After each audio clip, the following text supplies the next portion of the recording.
Good morning बच्चों। आज के इस वीडियो सेशन में हम लोग प्रीपोजिशन की बात करेंगे।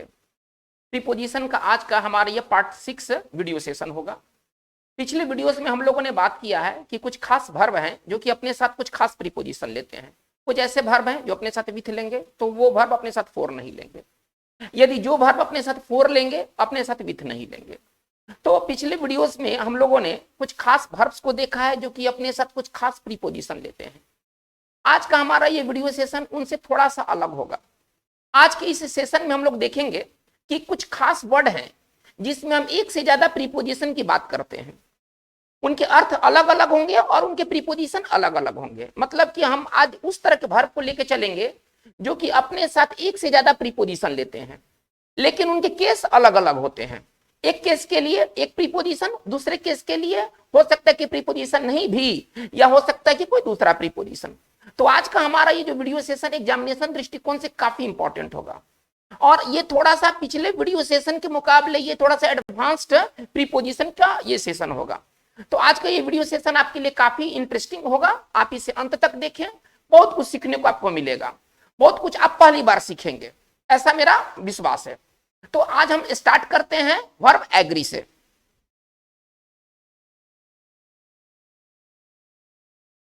देखिए, एग्री का मतलब क्या होता है आप सभी जानते हैं। एग्री का मतलब होता है सहमत होना। अगर आप किसी से एग्री हैं तो आप उससे सहमत हैं। तो इसका तो हिंदी रहा ये कि एग्री का हिंदी होता है सहमत होना। चलिए, अब हमें यह देखना है कि एग्री प्रीपोजिशन क्या लेता है। तो अगर आप किसी व्यक्ति से एग्री हैं, थोड़ा देखा जाए, यदि आप किसी व्यक्ति से एग्री हैं या आप उसके विचार से एग्री हैं, मतलब उसका विचार, आप उसके विचार को मानते हैं, या उसके पॉलिसी से आप एग्री हैं, नीति से आप एग्री हैं। चलिए, मतलब एग्री का हम प्रयोग करेंगे अगर किसी व्यक्ति के संदर्भ में, किसी उसके ओपिनियन के संदर्भ में या उसके पॉलिसी के संदर्भ में, तो एग्री के साथ प्रीपोजिशन विथ का प्रयोग होगा। यानी कि एग्री विथ लेगा कब? जब हम एग्री किसी व्यक्ति, उसके ओपिनियन या उसके पॉलिसी से एग्री होते हैं। चलिए, थोड़ा इनका हिंदी कर दिया जाए। ओपिनियन, विचार, आप जानते हैं इनको, और पॉलिसी का मतलब नीति। चलिए, इसे सेंटेंस बना करके इनको देखा जाए। जैसे कि हम लोग देखिए, एक हम लोग बहुत बड़ा ब्लंडर करते हैं। क्या? एग्री का इस्तेमाल हम लोग स्पोकन में ऐसे कर देते हैं, I am agree with you. देखिए, ये हम लोग अनजाने में हम लोग इस तरह से बात कह देते हैं, I am agree with you. पहले तो ये समझ लिया जाए कि एग्री जो है ना, ये वर्ब है, ये एडजेक्टिव नहीं है। यहाँ पर जो एग्री का रूप दिखाया गया है ना, एडजेक्टिव का रूप दिखाया गया है। बी के बाद ना एडजेक्टिव फॉर्म आता है, जबकि एग्री के बारे में हम सभी जानते हैं कि एग्री एक वर्ब है। तो इस प्रकार का ये जो वाक्य होगा ना, ये गलत होगा। तो I am agree with you गलत होगा। हाँ, ये होना चाहिए आई एग्री विथ यू या I don't agree with you. I agree with you या I don't agree with you, मतलब हमें ऐसे कहना है। तो कहने का तात्पर्य है कि जब आप किसी व्यक्ति से जब आप एग्री होते हैं, इस मामले में प्रीपोजिशन विथ, यहां थोड़ा ध्यान दिया जाए। या उसके आप ओपिनियन से एग्री होते हैं, उसके विचार से अगर आप एग्री होते हैं, तो इस मामले में एग्री के साथ विथ। चलिए, अब हम एग्री के साथ हम दूसरे प्रीपोजिशन के बारे में बात करते हैं। देखिए, एक एग्री अभी हमने आपको विथ दिखाया, एक एग्री टू भी लेता है। मतलब एग्री के साथ हम टू भी का भी प्रयोग करते हैं। एग्री विथ भी होता है, एग्री टू भी होता है। तो एग्री टू का हम प्रयोग कब करेंगे? जब हम किसी के सलाह से, सजेशन, कोई व्यक्ति सजेशन दिया और उससे हम सहमत हैं। थोड़ा ध्यान से इसको समझा जाए। या किसी प्लान, कोई प्लान आपका, कोई प्लान आपने बनाया और उस प्लान से मैं सहमत हूं, नहीं प्लान चलो ठीक है। तो अगर हम किसी प्लान से हम एग्री हैं, ठीक है, तो इस मामलों में प्रीपोजिशन हम टू का प्रयोग करेंगे। एग्री शब्द यही रहेगा, इसमें कोई तरह का बदलाव नहीं होगा। जो एग्री यहां है वही एग्री यहां रहेगा। मतलब हम आपको ये बताना चाहते हैं कि एग्री विथ भी लेता है और एग्री टू भी लेता है। मामले अलग अलग हैं इनके। अगर आप किसी व्यक्ति से एग्री हैं तो विथ, और अगर आप किसी के सलाह से एग्री हैं, किसी के प्लान से एग्री हैं, तो उस मामलों में टू। जैसे कि अभी देखिए, अभी रूस और यूक्रेन में युद्ध चल रहा है। यूएनओ ने एक प्लान रखा कि आप युद्ध को बंद कीजिए, और रूस जो है ना, इससे सहमत नहीं हुआ। हमको यह वाक्य बनाना है। कैसे हम इसको नोट करेंगे?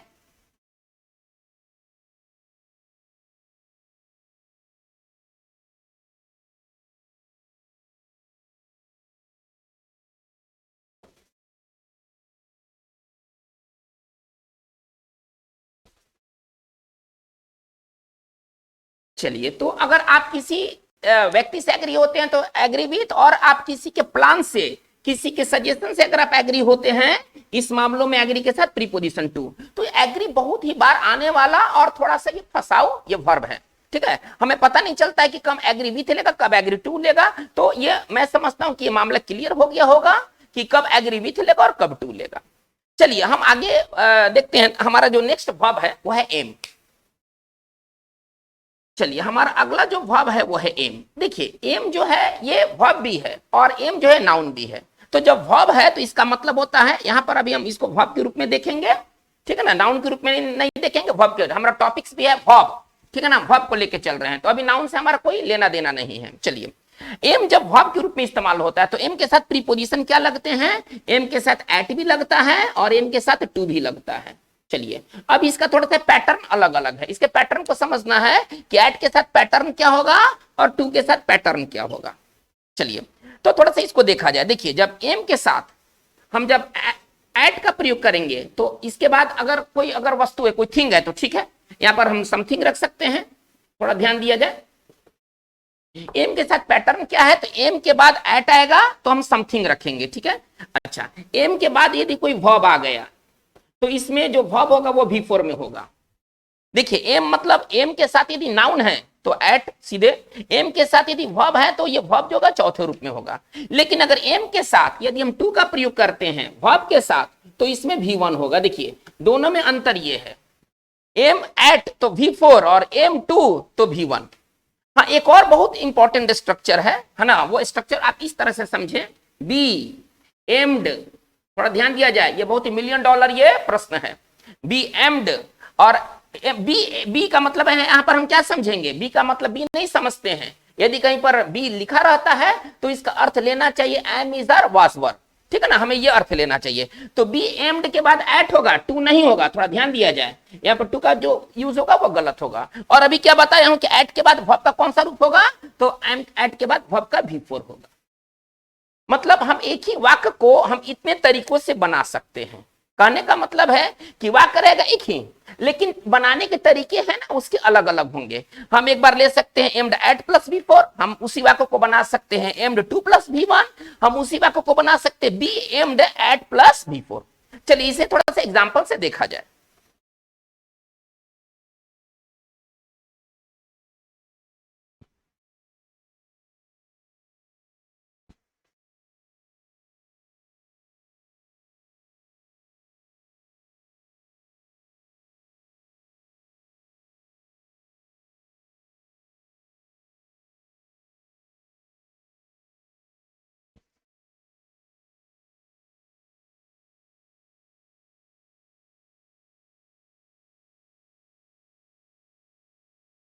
देखिए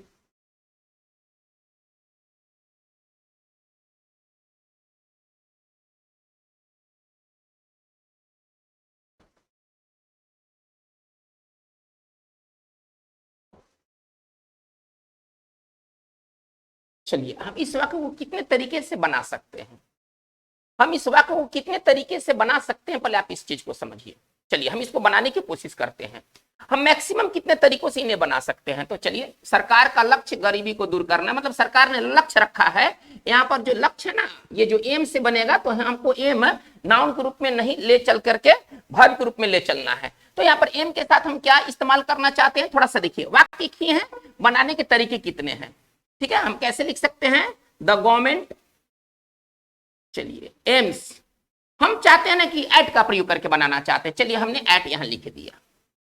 अब क्या कहा गया है कि एट के साथ जो वर्ब होंगे वो वर्ब जो होंगे वो V4 लेंगे। दूर करने के लिए पहले हमें चेक करना है, ठीक है। तो दूर करने के लिए चेक करना है तो हम कैसे लिखेंगे, the government aims eight alleviate. Alleviate का अर्थ होता है दूर करना। चलिए थोड़ा सा देखा जाए। अब अभी क्या बात हुआ है कि एम के साथ एट आएगा, इसके बाद का आने वाला जो वर्ब होगा वो V4 होगा। चलिए एलिविएट का मतलब आप दूर करना समझिए, ठीक है ना, दूर करने के लिए हम लोगों ने शब्द एलिविएट का इस्तेमाल किया है।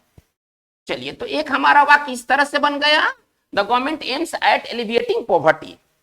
चलिए हम बात को हम एक और तरीके से बना सकते हैं, इसी वाक्य को हम दूसरे तरीके से बना सकते हैं। इस बार एम के साथ हम टू लगा करके बनाना चाहते हैं। हम इस चीज को कैसे लिखेंगे, द गवर्नमेंट एम्स, ठीक है ना, टू एलिविएट ठीक है ना। इस बार जो होगा ना ये V1 रूप में रहेगा, ये बहुत इंपॉर्टेंट है। 2 के बाद हमेशा V1 ही होता है। कुछ 2 है जो कि अपने साथ V4 लेते हैं, नहीं तो 2 के बाद हमेशा V1 होता है।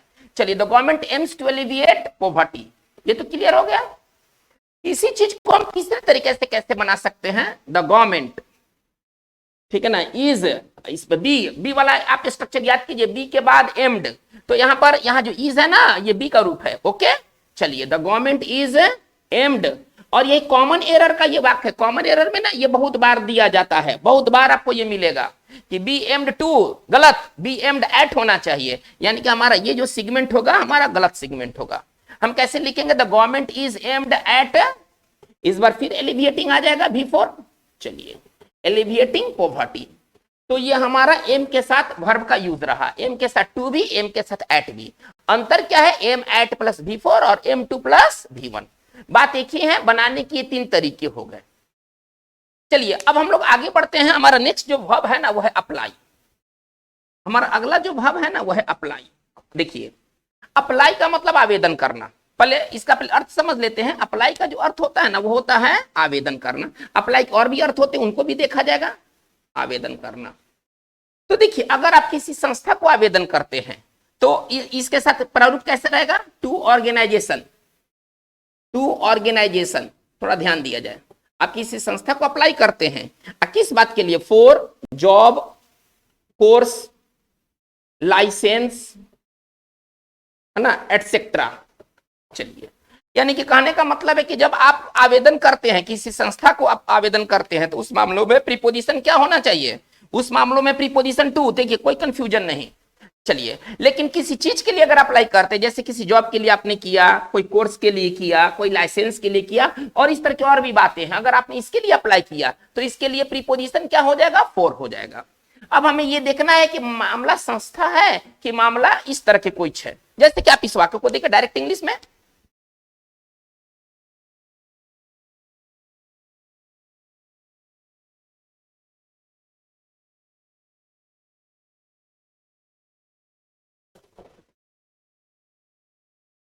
चलिए इस वाक्य में देखा जाए कि त्रुटि क्या है। ही अप्लाइड, अप्लाई का पास्ट टेंस हो गया अप्लाइड। ही अप्लाइड ए 1 ईयर कंप्यूटर कोर्स। इसका हिंदी क्या निकलना चाहिए कि उसने 1 साल का कंप्यूटर कोर्स के लिए आवेदन किया। ओके, देखिए, संस्था तो है नहीं, क्या है, जॉब है, कोर्स है, लाइसेंस है, इत्यादि है। चलिए, अब इसमें आपको तो गलत साफ नजर आ रहा होगा। ये जो वाक्य है ना, पहले तो हम ये डिक्लेयर करें कि ये हमारा वाक्य गलत है। तो इसका सही सॉल्यूशन क्या होगा, इसका सही सॉल्यूशन ये होना चाहिए, he applied for, he applied for a 1 year computer course. मतलब अगर आप किसी कोर्स, किसी लाइसेंस, कोई प्रोग्राम के लिए अगर अप्लाई करते हैं, उस मामलों में अप्लाई के साथ 4 होना जरूरी है। कोई संस्था को अप्लाई करते हैं तो उस मामलों में अप्लाई के साथ 2 होना जरूरी है। चलिए, ये तो हो गया अप्लाई, आवेदन करना। अप्लाई का हम दूसरा अर्थ देखते हैं। देखिए, एक होता है ना कि अप्लाई का मतलब होता है किसी चीज को प्रयोग में लाना, लगाना, प्रयोग में लाना। ये अप्लाई का ना ये पहला मीनिंग था। चलिए, अप्लाई का दूसरा मीनिंग क्या है, मतलब प्रयोग में लाना, आप ऐसे समझिए। तो जब देखिए, जब हम अप्लाई का प्रयोग जब प्रयोग में लाने के संदर्भ में करेंगे तब अप्लाई टू, यानी कि अप्लाई के साथ टू 2 मामलों में। एक, जब हम आवेदन करते हैं किसी संस्था के लिए तो अप्लाई टू, ऑर्गेनाइजेशन का अर्थ यहां संस्था समझा जाए। चलिए, अप्लाई के साथ फिर 4 का प्रयोग करेंगे, उसके लिए आपको बता दिया गया, जॉब, लाइसेंस, कोर्स इत्यादि। चलिए, अप्लाई का अब दूसरा अर्थ है ये। देखिए, ये अप्लाई का ना ये दूसरा अर्थ है। तो जब आप कोई चीज को प्रयोग में लाते हैं, उस मामलों में प्रयोग हम क्या करेंगे, किस प्रीपोजिशन का प्रयोग करेंगे, वो टू का। एग्जाम्पल बहुत इसका जबरदस्त मैं आपको दे रहा हूं, और कॉमन एरर में ऐसे वाक्य आपको देखने को मिल जाएंगे। एक सेंटेंस है,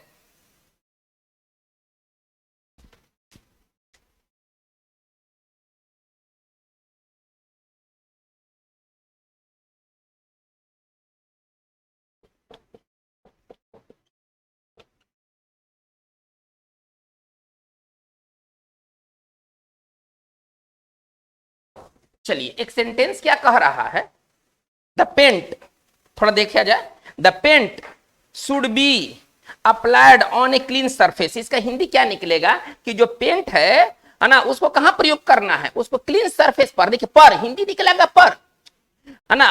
इसका हिंदी रूपांतरण क्या होगा कि पेंट को एक साफ सुथरे सरफेस पर, सतह पर अप्लाई करें, प्रयोग में लाए, मतलब उसको लगाए, पेंट को लगाए। लेकिन अभी हमने क्या कहा, जब प्रयोग में लाने वाली जब बात हो जाएगी तब अप्लाई के साथ प्रीपोजिशन टू। तो यहां पर हम क्या, हम हमारा सही राइट प्रीपोजिशन क्या होगा, ऑन के जगह पर, ऑन तो यहां गलत है, ऑन के जगह पर क्या होना चाहिए, ऑन के जगह पर टू होना चाहिए। तो ये अप्लाई का मामला है। चलिए हम लोग बात को आगे लेके चलते हैं।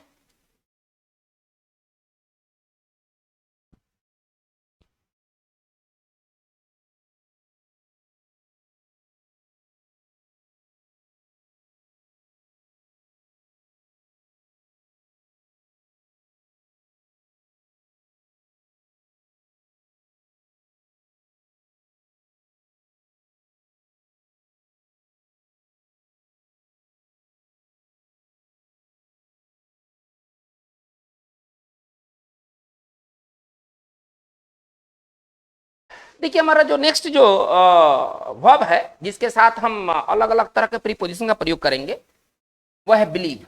हमारा जो नेक्स्ट जो वर्ब है ना वह है बिलीव। थोड़ा सा बिलीव के बारे में देखा जाए, बिलीव क्या लेगा और क्या नहीं लेगा। देखिए बिलीव का अर्थ होता है विश्वास करना, बिलीव का अर्थ होता है विश्वास करना। तो देखिए जब आप किसी के कहे गए शब्दों पर विश्वास करते हैं, कोई व्यक्ति कुछ कहा और आपने उसको मान लिया, जब आप कहे गए शब्दों पर विश्वास करते हैं तो इस मामलों में नो प्रीपोजिशन। कहे गए, कोई व्यक्ति कुछ कहा और आपने उसको मान लिया सच या झूठ, तो जब आप बिलीव करते हैं कहे गए शब्दों पर, उस मामलों में बिलीव के साथ नो प्रीपोजिशन, मतलब बिलीव अपने साथ कोई प्रीपोजिशन नहीं लेगा। आप इसको समझिए, ठीक है। लेकिन जब हम मानते हैं कि चीज ऐसा होना चाहिए, जब हम किसी के अस्तित्व पर विश्वास करते हैं कि चीज ऐसा होता है, थोड़ा बात को ध्यान से समझा जाए। विश्वास करना, किसी के अस्तित्व पर जब हम विश्वास करते हैं कि चीज ऐसा होता है, ठीक है, तब इस मामलों में बिलीव के साथ प्रीपोजिशन इन, यानी कि बिलीव अपने साथ नहीं भी लेता है प्रीपोजिशन और लेता भी है। तो हमें यह मामला देखना होगा कि बिलीव के साथ हम किस मामले पर यूज कर रहे हैं। जैसे कि देखिए अगर हमें कहना है कि उस पर विश्वास मत करो वो क्योंकि वो झूठा है, यह सेंस क्या निकल रहा है कि जो वो कह रहे हैं इस मामले में, ठीक है ना। कोई हमसे कहा कि उस पर विश्वास मत करो क्योंकि वो झूठा है, इस वाक्य को हम कैसे लिखेंगे।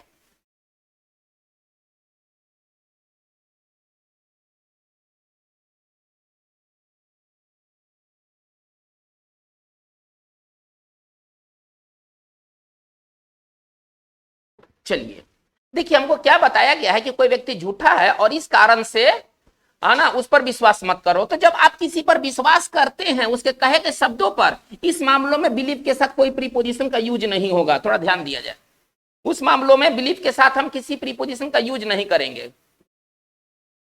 चलिए ये तो क्लियर हो गया। चलिए इसके बाद हम आते हैं जब हम अस्तित्व पर विश्वास करते हैं कि, है ना, जब हम अस्तित्व पर विश्वास करते हैं कि चीज ऐसा होना चाहिए, ठीक है ना, इस मामलों में बिलीव के साथ प्रीपोजिशन इन। जैसे आप इस वाक्य को देखें,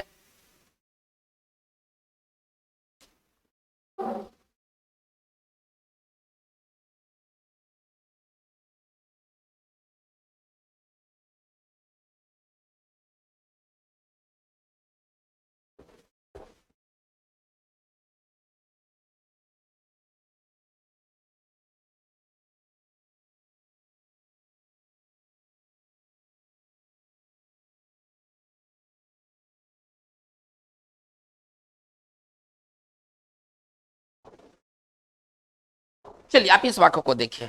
देखिए ये से पूरा बिलीव का मैटर ना पूरी तरह समझ में आ जाएगा। कह रहे क्या कि Hindus believe in life after death. जब आप किसी के अस्तित्व पर विश्वास करते कि चीज ऐसा होता है, चीज ऐसा होना चाहिए, ठीक है ना, तब हम क्या इस्तेमाल करेंगे, बिलीव के साथ प्रीपोजिशन जो होगा वो इन आ जाएगा। जब हम अस्तित्व पर विश्वास करते हैं, ठीक है ना, तो हिंदू जो है वो विश्वास करते हैं कि मृत्यु के बाद भी जीवन होता है। तो इसका मतलब है कि वो जीवन की किस चीज पर विश्वास करते हैं, अस्तित्व पर, यहां पर बिलीव के साथ ही। चलिए वी बिलीव इन गॉड, हम लोग भगवान में विश्वास करते हैं, मतलब मानते हैं कि भगवान का एग्जिस्टेंस होता है। तो जब आप किसी के एग्जिस्टेंस पर विश्वास करते हैं, इस मामलों में बिलीव के साथ हम प्रीपोजिशन इनका प्रयोग करेंगे। चलिए आगे देखा जाए, हमारा जो नेक्स्ट जो वर्ब है वह है केयर। केयर के साथ साथ क्या प्रीपोजिशन लगते हैं, इसको थोड़ा सा समझा जाए। चलिए देखिए केयर के साथ तीन तरह की बातें हैं। एक होता है टेक केयर ऑफ, एक होता है टेक केयर फॉर, या केवल टेक केयर भी होता है, केवल टेक केयर भी होता है। एक होता है केयर अबाउट, और एक होता है केयर फॉर। चलिए देखिए, इतना बात है केयर के साथ, इतना हम रूप का स्टडी करते केयर के साथ। एक होता है take care of. Take care of का मतलब अगर हम कहें तो इसका हिंदी होता है देखभाल करना। अगर आप किसी की देखभाल करते हैं, आप उसका टेक केयर ऑफ करते हैं। और यही बात केयर फॉर का भी अर्थ होता है। तो केयर फॉर का भी अर्थ होता है देखभाल करना। अगर आप किसी की देखभाल करते हैं, आप उसका केयर फॉर करते हैं। चलिए टेक केयर, देखिए टेक केयर का मतलब होता है सावधान होना, सजग होना, ठीक है ना। एग्जाम्पल से क्लियर हो जाएगा। और केयर अबाउट का मतलब होता है किसी व्यक्ति का या किसी चीज का परवाह करना, लेकिन इसका जो यूज होगा ना निगेटिव सेंटेंस में होता है। ज्यादातर इसका जो यूज होता है वो निगेटिव सेंटेंस में होता है। पहले इस चीज को समझा जाए, ये वाक्य में कैसे यूज होते हैं। मतलब अफर्मेटिव ना होकर के वाक्य निगेटिव होना चाहिए, और इसका हिंदी जो होता है वो होता है परवाह करना। अब एग्जाम्पल से ये सारी बातें जो होंगी ना वो क्लियर हो जाएंगी कि कहां पर क्या अर्थ है। जैसे कि कोई व्यक्ति जब कोई सड़क पार करता है तो बड़े लोग क्या कहते हैं, ठीक है ना, बड़े लोग कहते हैं कि सावधान रहना सड़क पार करने के दौरान, ठीक है। हम इस चीज को कैसे लिखेंगे, टेक केयर, क्योंकि सावधान रहने वाली बात है ना। कैसे लिखेंगे, take care while crossing the road, take care while crossing the road, यानी कि रोड पार करते समय आप सावधान रहिए। तो यहाँ पर सावधान रहने वाली बात है, हमने टेक केयर का इस्तेमाल किया। चलिए अब देखभाल करने वाली जो बात है वो अपने बीमार पेरेंट्स की देखभाल करता है। अगर हमें ऐसे कहना है, हम इसको कैसे लिखेंगे, ही टेक्स केयर ऑफ बी, और हम ऑफ के बाद क्या होगा, वर्ब का चौथा रूप होगा, ही टेक्स केयर ऑफ। लेकिन यहाँ वर्ब की जरूरत नहीं, यहाँ पर नाउन की जरूरत है। He takes care of his, ठीक है ना, sick parents. He takes care of his sick parents, वो अपने बीमार माता पिता की देखभाल करता है। कहने का मतलब है कि जैसा आपको जरूरत है आप वैसा यूज कर सकते हैं। हाँ, आपको अर्थ पता होना चाहिए। सजग होना है टेक केयर, परवाह करना है केयर अबाउट, देखभाल करना इसके लिए दो वर्ड है। तो हम जहां पर केयर ऑफ लिखे हैं ना, हम यहां भी लिख सकते हैं ही केयर्स फॉर। हम इस चीज को भी लिख सकते हैं he cares for, he cares for, ठीक है ना, हिज सिक पेरेंट्स। मतलब ऊपर वाला और ये वाला जो वाक्य है ना वो एक ही वाक्य है, केवल प्रीपोजिशन अलग अलग इस्तेमाल हुए हैं। तो बच्चों ये हमें समझ में आ रहा है कि ये केयर आपका क्लियर हो गया होगा। चलिए हम लोग बात को आगे लेके चलते हैं।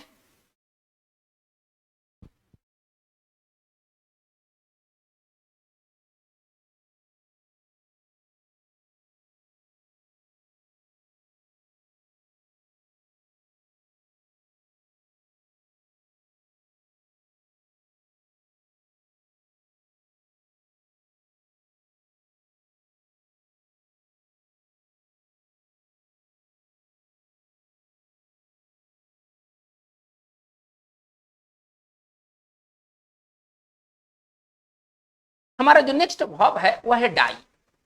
जबरदस्त, मतलब आप समझिए कि किसी परीक्षा में यदि कोई प्रीपोजिशन पूछे या ना पूछे, डाई के साथ प्रीपोजिशन बहुत ही ज्यादा संभावित होता है पूछे जाने की। चलिए अब हम लोग डाई के साथ देखते हैं कि डाई के साथ हम क्या क्या प्रीपोजिशन का यूज करते हैं।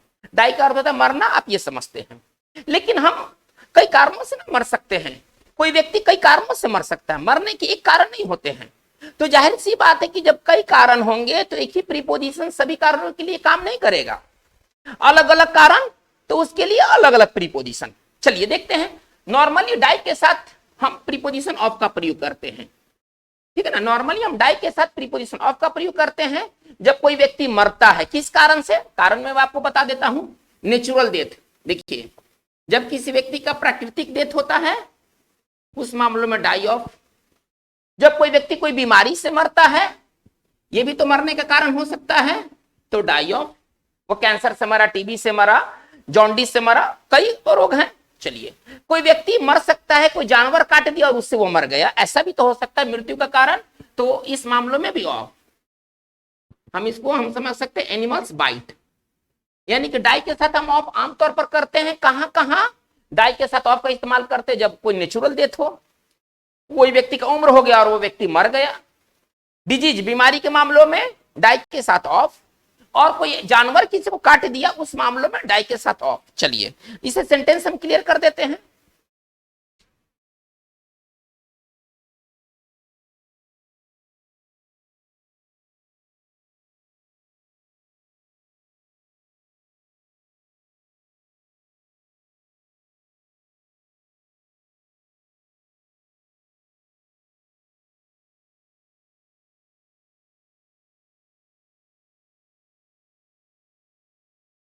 ये 3 सेंटेंस से आप बात को पूरी तरह समझ सकते हैं। ही died of his old age, ठीक है ना, वो अपने बुढ़ापा एज के कारण, बूढ़े एज के कारण, ओल्ड एज के कारण मर गए, नेचुरल डेथ था। चलिए क्या यहाँ हिज देने की कोई जरूरत भी नहीं है, ही डाइड ऑफ ओल्ड एज, हम सीधे बात को ऐसे भी कह सकते हैं, हिज अनावश्यक यहाँ पर है। चलिए हमारा दूसरा जो है, ही डाइड ऑफ टीबी, वो बीमारी से मर गया। तो बीमारी से मरने के लिए हमने ऑफ का इस्तेमाल किया। टीबी एक बीमारी, आप यहाँ टीबी की जगह पर और कोई दूसरी भी बीमारी रख सकते हैं। चलिए he died of snake's bite, और वो सांप के काटने से मर गया। तो अगर व्यक्ति अगर इन कारणों से मरे तो डाई के साथ ऑफ। देखिए डाई के साथ हम फ्रॉम का भी यूज करते हैं। कब?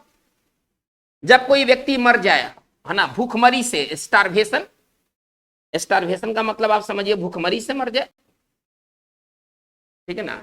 चलिए इंजरी से, किसी व्यक्ति को गंभीर चोट लगा और उस इंजरी से वो मर गया। तो इंजरी से अगर, चोट से अगर व्यक्ति मरे तो इस मामले में डाई के साथ फ्रॉम। चलिए कोई एक्सपोजर हुआ, जैसे कि रेडिएशन, रेडिएशन फैल गया, ठीक है ना, और इस कारण से व्यक्ति मरा, ठीक है ना, तो इसको आप एक्सपोजर समझिए, ठीक है ना। अगर कोई चीज के विकिरण वगैरह से मर गया तो उसके साथ डाई के साथ फ्रॉम। और कोई व्यक्ति इतना फैटिक हो गया था, इतना थक गया था कि थक के चूर होगा और वो अंतिम में मर ही गया, आप ऐसा समझिए। जैसे कि कोई धावक है, दौड़ते दौड़ते इतना दौड़ा कि गिर गया और अल्टीमेटली मर गया, ये फैटिक था, थकावट। चलिए अगर इन मामलों से यदि किसी का देहांत हो तो इस मामलों में हम डाई के साथ फ्रॉम का यूज करेंगे। मतलब डाई के साथ ऑफ भी, डाई के साथ फ्रॉम भी। अगर समझ में नहीं आया कि हम क्या यूज करें तो डाई के साथ ऑफ ये ज्यादा नेचुरल है, डाई के साथ फ्रॉम के बजाय। यदि फ्रॉम और ऑफ दोनों दे दिया जाए तो अगर हमें समझ में नहीं आ रहा, समझ में आ रहा है तो ठीक है, और हमें अगर गेस करना है कि दोनों में क्या ठीक रहेगा, अगर हमें अंदाजा को लेकर चलना है, गेस को लेकर चलना है, तो ऑफ को प्रीफर करना चाहिए। चलिए सेंटेंस से हम क्लियर कर देते हैं।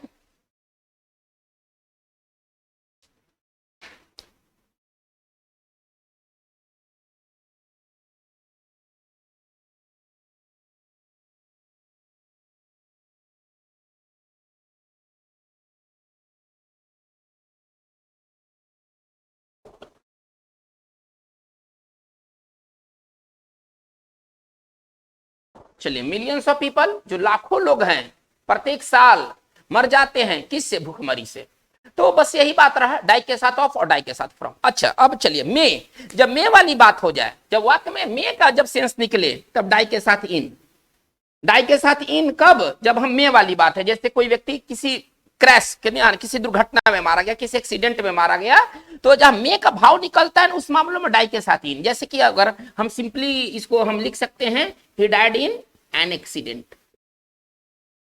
चलिए डाई के साथ दूसरे भी प्रीपोजिशन को देख लेते हैं, he died in an accident, वो एक दुर्घटना में मर गया। तो मतलब हम इनका प्रयोग कब करेंगे? जब वाक्य में मे का बोध होगा, ठीक है। इसी तरह से जब वाक्य में जब लिए का बोध हो जाए, लिए, ठीक है ना, जब लिए का बोध हो जाए तो उस मामलों में डाई के साथ हम फोर का इस्तेमाल करेंगे। ये तो हिंदी के अनुसार चलेंगे, ये तो जैसा हिंदी था, मे का तो इन, लिए का तो फोर। कहने का मतलब है कि ये जो चीज है ना, ये चीज ज्यादा चिंताजनक नहीं है। ज्यादा चिंताजनक है आपको डाई के साथ ऑफ और डाई के साथ फ्रॉम।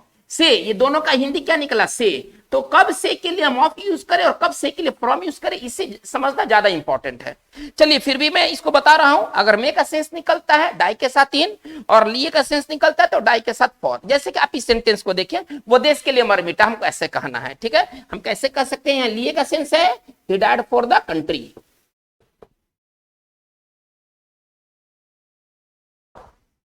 तो डाई का मामला ये हमारा क्लियर हो जाना चाहिए अब तक।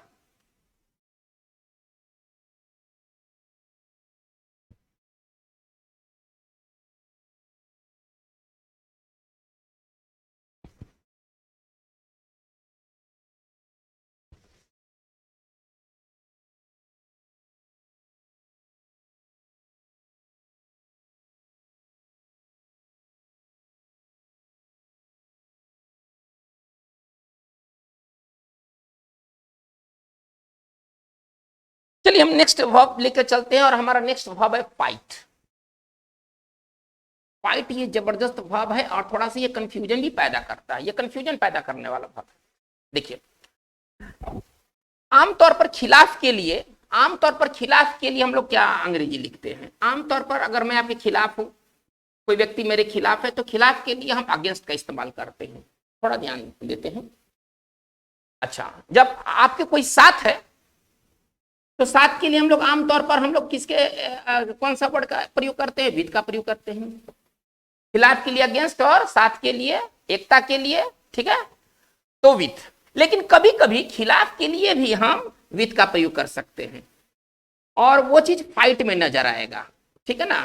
फाइट में वो चीज नजर आएगा कि मैटर है खिलाफ, लेकिन हम प्रीपोजिशन किसका इस्तेमाल कर रहे हैं? अगेंस्ट के जगह पर विद का। तो चलिए देखते हैं कि फाइट के साथ क्या क्या मामले हैं। देखिए अगर कोई व्यक्ति अगर युद्ध में फाइट करता है, युद्ध में देखिए केस कई कई तरह के केस है। युद्ध में अगर बात हो जाए कि कोई व्यक्ति फाइट कर रहा है, तो फाइट के साथ यहाँ दो तरह के प्रीपोजिशन का प्रयोग होगा। अगर युद्ध की बात कही जाए तो एक होगा नो प्रीपोजिशन, मतलब हम दोनों तरह से वाक्य लिख सकते हैं। नो प्रीपोजिशन से भी वाक्य बना सकते हैं और हम फाइट के साथ अगेंस्ट भी लिख सकते हैं। ये कब होगा? जब हम युद्ध में कोई व्यक्ति फाइट करता है, ठीक है। जैसे कि अभी देखिए, अभी यूक्रेन के लोग क्या कर रहे हैं? अब यूक्रेन के लोग जो है वो रूस के खिलाफ फाइट कर रहे हैं। हमको ऐसे लिखना है। हम इसको दो तरीके से बना सकते हैं। हम इसको दो तरीके से बना सकते हैं। द पीपल ऑफ यूक्रेन और फाइटिंग, ये युद्ध की बात है ना, फाइटिंग रशियन सोल्जर्स, ये लाइन ठीक है। ये वाक्य है ना पूरी तरह से ठीक है। हमने किसी प्रीपोजिशन का प्रयोग नहीं किया, ठीक है ना, हमने किसी प्रीपोजिशन का प्रयोग नहीं किया और ये वाक्य ठीक है। लेकिन ये भी हो सकता है फाइटिंग अगेंस्ट, खिलाफ के लिए अभी मैं क्या बोला हूं कि अगेंस्ट भी लगता है। फाइटिंग अगेंस्ट रशियन सोल्जर्स, मतलब हम इसको दोनों तरह से बना सकते हैं। हम प्रीपोजिशन बिल्कुल प्रयोग नहीं कर सकते हैं, या अगर हमें प्रयोग करना है तो फिर हम क्या इस्तेमाल करेंगे? अगेंस्ट। इसका मतलब है कि युद्ध में कभी भी विद का प्रयोग नहीं होगा, होगा तो अगेंस्ट और नहीं तो कुछ भी नहीं। हाँ, ये थोड़ा सा बात समझना है कि जो यूक्रेन के लोग हैं वो रशियन सोल्जर से फाइट कर रहे हैं। यहाँ बात युद्ध चलने वाली बात है। इस मामलों में या तो मैंने प्रीपोजिशन कुछ भी नहीं लगाया, आप यहां से देख सकते हैं, या तो हमने लगाया तो प्रीपोजिशन अगेंस्ट का प्रयोग किया। चलिए, ये फाइट का एक अर्थ है। चलिए, फाइट का जो दूसरा अर्थ क्या होता है ना, किसी को पीटना, लड़ना। देखिए मतलब कि इसको आप समझिए कि दो व्यक्ति आपस में क्या करते हैं? फाइट करते हैं, एक दूसरे पर घूंसे बरसाते हैं।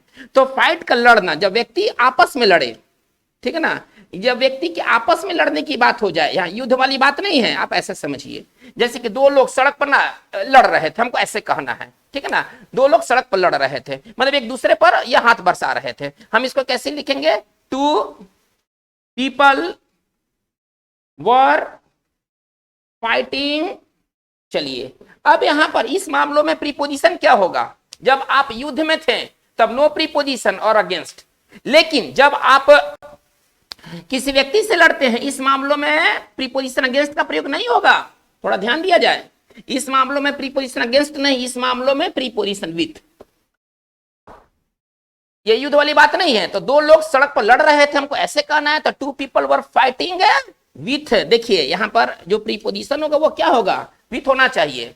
चलिए, with each other, with each other in the street.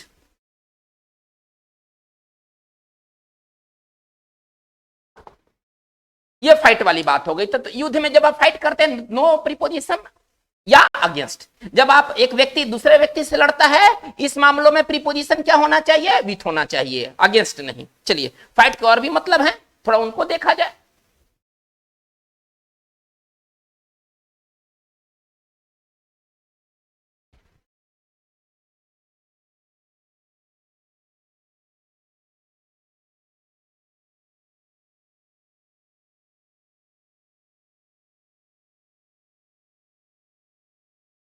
देखिए, जब फाइट का प्रयोग जब हम करते हैं, अब यहां पर देखिए, जब हम कोई चीज के विरोध करने के सेंस में जब हम फाइट का प्रयोग करते हैं, ठीक है ना, हम कोई चीज का विरोध कर रहे हैं और इसके लिए हमें फाइट शब्द का इस्तेमाल करना है। फाइट का कई अर्थ है। लड़ना, युद्ध में भाग लेना, फाइट का मतलब विरोध करना भी होता है, ठीक है ना। जब आप किसी चीज का विरोध करते हैं, इस मामलों में भी हम फाइट का प्रयोग करेंगे, और इसके लिए नो प्रीपोजिशन, कोई प्रीपोजिशन नहीं। थोड़ा ध्यान दिया जाए, मैं आपको अब इससे बड़ा बात तो मैं नहीं बता सकता हूं। ये लास्ट क्षमता है। युद्ध में नो प्रीपोजिशन या अगेंस्ट, कोई व्यक्ति एक दूसरे से लड़ते हैं, घुसाबाजी करते हैं, इस मामलों में फाइट विथ। चलिए, जब विरोध करते हैं तब नो प्रीपोजिशन। जैसे इस सेंटेंस को देखा जाए, वी शुड फाइट, हमें विरोध करना चाहिए भ्रष्टाचार का, नस्लवाद का, जातिवाद का, ये जितनी बुराइयां हैं आप इसका क्या करते, विरोध करते हैं। अगर इसके लिए हमने फाइट शब्द इस्तेमाल किया तो फाइट के बाद नो प्रीपोजिशन, कोई प्रीपोजिशन नहीं, ठीक है। तो वी शुड फाइट अगेंस्ट, गलत, थोड़ा क्या क्या गलत पहले देख लिया जाए, विथ गलत, ये दोनों गलत हो जाएंगे। चलिए, तो वी शुड फाइट क्या, करप्शन। अब आप जो बुराइयां लिख दे, भ्रष्टाचार, आप यहां लिख दे रेसिज्म, मतलब नस्लवाद, आप चाहे जो भी बात को आगे तक ले जाए। तो जब आप किसी का विरोध करते हैं उस मामलों में फाइट का प्रीपोजिशन के साथ कोई प्रयोग नहीं होता है। चलिए, एक बात हो गई। देखिए, फाइट का एक अर्थ होता है ना प्रतिस्पर्धा करना, किसी चीज के लिए लड़ना, प्रतिस्पर्धा करना। फाइट के कई अर्थ है ना, फाइट के कई अर्थ हैं। प्रतिस्पर्धा करना, भाग लेना किसी मुकाबले में। तब फाइट के साथ क्या प्रीपोजिशन का प्रयोग होगा, तो नो प्रीपोजिशन। इस मामले में भी नो प्रीपोजिशन। थोड़ा सा इस चीज को समझा जाए। जैसे कि कोई व्यक्ति इलेक्शन क्या करता, फाइट करता है, वहां पर फाइट विथ नहीं, फाइट अगेंस्ट नहीं। कैसे लिख सकते हैं, he is fighting an election, वो एक चुनाव लड़ रहा है। तो यहां पर प्रतिस्पर्धा करना या भाग लेने के सेंस में फाइट के साथ नो प्रीपोजिशन। चलिए, तो ये फाइट वाली बात हो गई कि फाइट अपने साथ नो प्रीपोजिशन भी लेते हैं, अगेंस्ट भी लेते हैं, विथ भी लेते हैं, सबके मामले अलग अलग है। चलिए, बात को हम आगे की ओर लेके चलते हैं।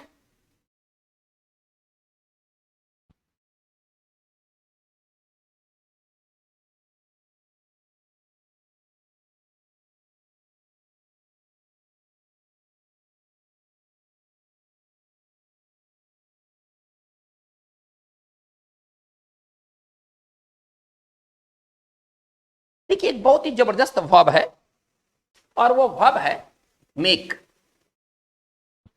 ठीक है ना। मेक के साथ क्या क्या लगता है, पहले हम ये से समझ ले। देखिए, मेक मतलब होता है बनाना। यदि आप कोई चीज को मेक करते हैं तो आप उसे बनाते हैं, ठीक है। अर्थ तो क्लियर है कि मेक का अर्थ होता है बनाना। देखिए, यदि कोई चीज किसी चीज से बनता है, ठीक है ना, पहले आप इसको ऐसे समझे, कोई चीज किसी चीज से बनता है और जिससे वो चीज बना हुआ है वो दिखाई दे रहा है। जैसे कि यह कलम प्लास्टिक का बना हुआ है, और प्लास्टिक इसमें क्या नजर आ रहा है। तो कोई चीज, अगर कोई चीज किसी चीज से बना हुआ है और वो चीज उसमें दिखाई देता है, जैसे कि टेबल है, टेबल जो है वो लकड़ी से बना हुआ है, मतलब उसमें लकड़ी क्या नजर आ रहा है, टेबल में लकड़ी नजर आ रहा है। इस मामलों में प्रीपोजिशन हम ऑफ का प्रयोग करेंगे। थोड़ा ध्यान दिया जाए, मतलब हम मेक के साथ ऑफ कब लगाएंगे, जब चीज जिससे वो बना हुआ है वो नजर आए। इसको सरल शब्दों में कहते हैं फिजिकल चेंज। फिजिकल चेंज क्या होता है, फिजिकल चेंज और केमिकल चेंज आप लोगों ने पढ़ा होगा। तो जब फिजिकल चेंज की बात हो जाए, ठीक है ना, तो उस मामलों में हम प्रीपोजिशन ऑफ का प्रयोग करेंगे। ओके, जैसे कि अगर मैं कहें कि अगर मैं कहूं कि यह टेबल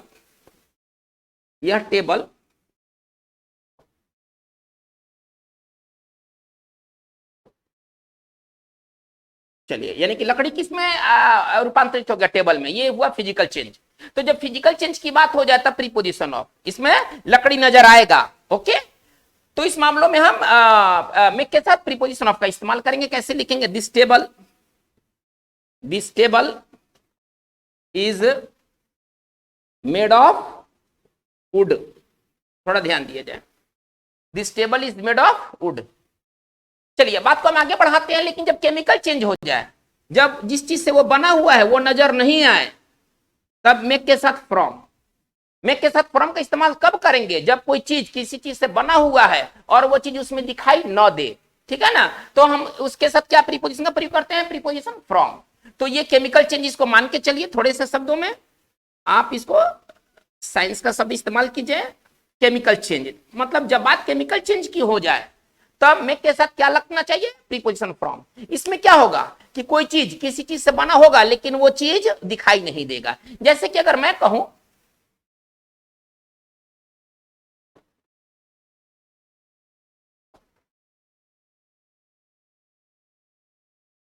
चलिए आप इस वाक्य को देखिए। कागज लकड़ी से बना होता है, क्या लकड़ी उसमें नजर आता है? नहीं, नजर नहीं आता है। तो ये कौन सा चेंज हुआ? ये केमिकल चेंज हुआ। इसमें लकड़ी नजर आया तो यहां पर मेक ऑफ, लकड़ी यहां से गायब हो गया तो मेक फ्रॉम। ठीक है, कैसे लिखेंगे? पेपर इज मेड ऑफ, नहीं, यहां पर ऑफ पूरी तरह से गलत हो जाएगा। मेड फ्रॉम पेपर, इसको हम मान सकते हैं वुड। चलिए देखिए, तो इस वाले सेंटेंस में ऑफ वुड है, लेकिन इस वाले सेंटेंस में फ्रॉम वुड है। हम एक दूसरा एग्जांपल लेते हैं इस बात को बेहतर अंडरस्टैंड करने के लिए।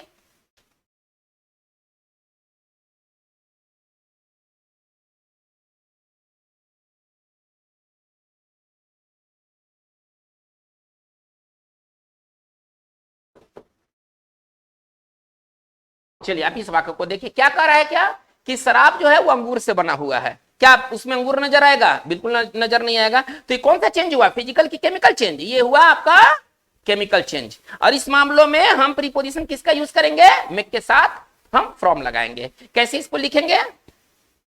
The wine is made from grapes. The wine is made from grapes.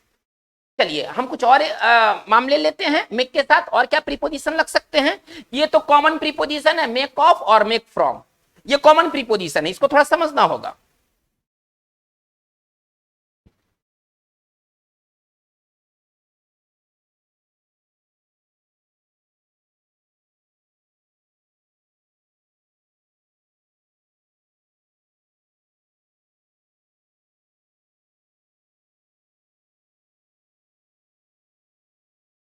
चलिए देखिए, मेक के साथ विथ भी लगता है। हम मेक के साथ विथ का प्रयोग कब करेंगे? जब बात फूड आइटम्स की होगी। जैसे कि कोई भोजन पकता है, भोजन में ना कई तरह के इंग्रेडिएंट डाले जाते हैं। जैसे कि सब्जी में कई तरह के इंग्रेडिएंट होते हैं, ठीक है ना, उसमें मसाला होता है, उसमें मसाले में भी कई तरह की वेराइटियां होती है। तो जब फूड मैटर की बात हो जाए, भोज्य पदार्थ की बात हो जाए, और उसमें आपको किसी इंग्रेडिएंट की पहचान करनी हो, किसी इंग्रेडिएंट के बारे में बात करना हो जो उसमें डाला जाता है, सामान डाला जाता है भोजन में, तब उस मामलों में मेक के साथ प्रीपोजिशन विथ का प्रयोग होगा। तो ये मतलब आप ऐसे समझिए, फूड आइटम्स के मामलों में, ठीक है ना, जब फूड आइटम्स के जब आप इंग्रेडिएंट की पहचान करते हैं, इस मामलों में मेक के साथ विथ। जैसे आप एक सिंपल सा एक वाक्य आपको मैं दिखला रहा हूं, और इससे आपको मेक विथ पूरी तरह से समझ में आ जाएगा। हमको कहना है,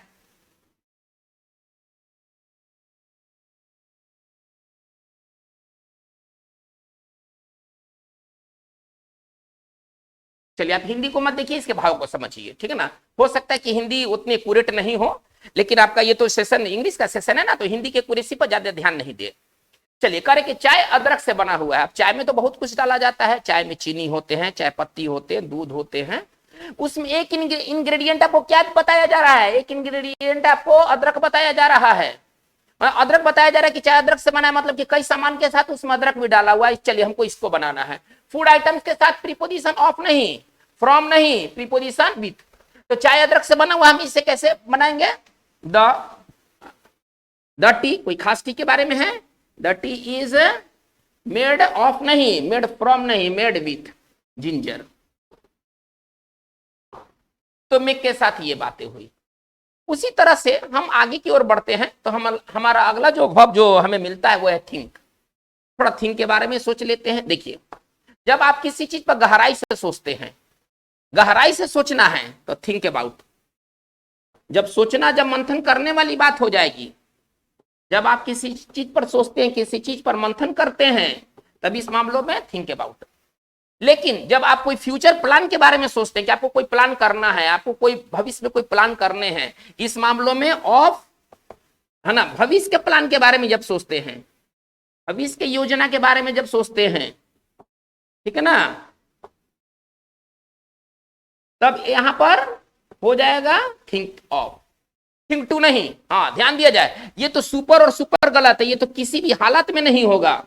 ये जो स्ट्रक्चर है ना, किसी भी हालत में नहीं होगा, ये सुपर गलत है, थोड़ा सा गलत नहीं है, सुपर गलत है। ये थिंक के साथ कभी टू लगता ही नहीं है। जैसे देखिए, एक सेंटेंस में लिख रहा हूं,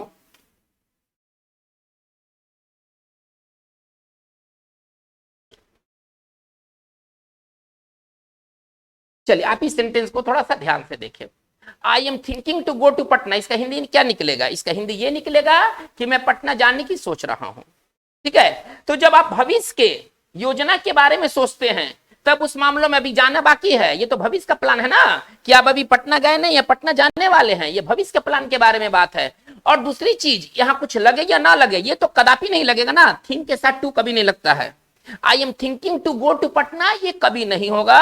हमारा वाक्य कैसे होना चाहिए, आई एम थिंकिंग, ये भविष्य का प्लान है ना, ऑफ, अब ये प्रीपोजिशन है, थोड़ा इसको समझा जाए, वो किस में बदल जाएगा, गोइंग नहीं, हमारा जो पूरा वाक्य इस तरह से बनेगा, I am thinking of going to Patna.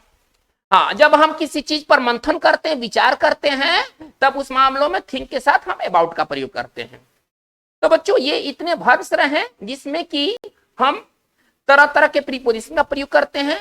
ये सेक्शन आपके लिए बहुत ही उपयोगी सेक्शन होगा, खासतौर पर सीजीएल जैसे परीक्षा के लिए, ठीक है ना। अब उसमें क्वेश्चन में चूंकि वेरिएशन अब आने लगे हैं, तो आपको सारे वेरिएशन के लिए आपको अपने आप को रेडी रखना होगा। तो आज की बात बस इतना ही, वीडियो आगे जारी रहेंगे। Thank you very much.